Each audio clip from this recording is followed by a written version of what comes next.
안녕하세요. 로렌 원장 이장입니다. 이번 영상에서는 보톡스에 대해서 얘기를 해보려고 하는데요. 혹시 보톡스가 뭔지는 아세요? 보톡스라고 하는 게 원래 그 정식적인 명칭이 보툴리눔 톡신이라고 하는 거예요. 신경 독소라고 하는 거거든요. 이 보톡스는 미국 엘러간사의 보톡스라고 하는 상품명이 일반 명사처럼 된 거예요. 이게 처음에 어떻게 발견되냐면 이 신경 독소라는 게 통조림에서 식중독균이 있어요. 식중독균이 계속 뿜는 그런 신경 독소라고 하는 게 있는데, 이게 원래는 우리 식중독을 일으키는 아주 위험한 독이거든요. 눈가에다 그 독을 놔본 거예요. 놨더니 근육이 쫙 펴지면서 눈가에 주름이 없어졌어요. 이런 현상을 발견하고 나서 이제 보톡스가 본격적으로 미용 시장에, 그러니까 이런 주름 치료에 사용되어졌던 겁니다. 이게 굉장히 오래전 얘기거든요.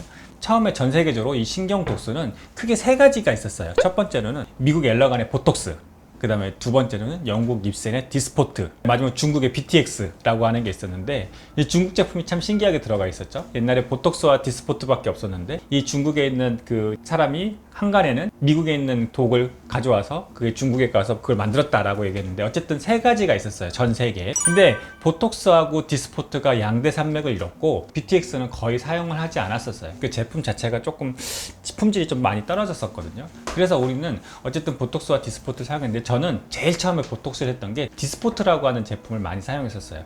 이 보톡스와 디스포트는 두 개가 차이점이 뭐가 있었냐면, 이 얼굴 근육이 넓게 퍼져 있는데 그 근육이 잘 퍼지니까 이게 결국 리프팅이라든지 주름 펴지는 거에 훨씬 더 탁월한 효과가 있었고, 그 다음에 근육이나 이런 것들에도 잘 줄어들 수 있게 퍼져들기 때문에 골고루 줄일 수 있는 거예요. 예를 들어서 사각턱에 보톡스를 맞았는데 어느 한 부위만 주는 게 아니고 전체적으로 줄어야 되거든요. 그래서 옛날에 디스포트를 많이 썼었는데 이게 제품 가격이 엄청 비쌌어요. 최근에 그런 얘기를 들으면 많은 선생님들이 깜짝 놀라요. 근데 예전에 사각턱에 보톡스 하나 맞을 때 200만 원이었어요. 이제 지금은 전혀 상상도 못하는 금액이긴 하지만 어쨌든 간에 옛날에는 그랬었어요.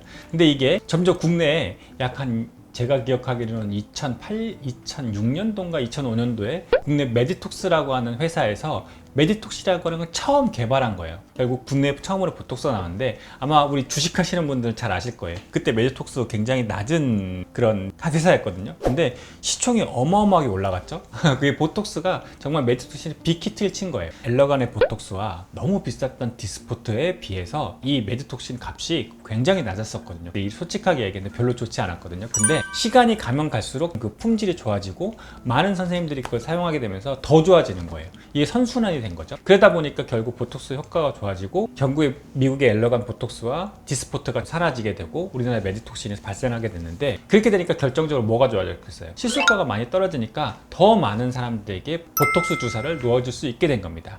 이제 그러면서 점점 잘 아시겠지만 휴젤의 보툴렉스, 그다음에 휴메딕스의 리즈톡스, 종근당의 원더톡스, 너무 많죠. 제테마에 또 나온 보톡스가 있는 것 같고, 제주도의 어떤 회사에서도 만드는 보톡스가 있는 것 같은데, 이렇게 보톡스가 많아지고 있는 형태입니다. 이렇게 많은 제품들이 나오다 보니까 서로 경쟁하게 되고, 경쟁하다 보니까 결국 시술가는 낮아져서 대중적으로 많이 시술을 할 수 있게 된 겁니다. 근데 이제 보톡스가 단점이 생긴 거예요. 뭐냐면 싸니까 너무 많이 맞는 거예요. 다시 말해서 내가 보톡스를 맞아도 보톡스 효과가 안 나타나는 거예요. 그래서 이거를 또 예방하기 위해서 그 독일에 있는 멀츠 회사에서 나오는 제오민, 또는 우리 메드톡스 회사에서 나오는 코톡스, 이런 제품들이 나타나기 시작한 거예요. 그 내성이 잘 생기지 않는 보톡스를 만들어내기까지 이루어진 거죠. 얼마나 더 많은 보톡스 제품이 나올지는 모르겠지만 어쨌든 보톡스는 그런 히스토리를 갖고 있어요. 역사를 갖고 있는데 점점 기술이 발전하고 좋아지면서 좋은 제품들이 나오게 됐죠.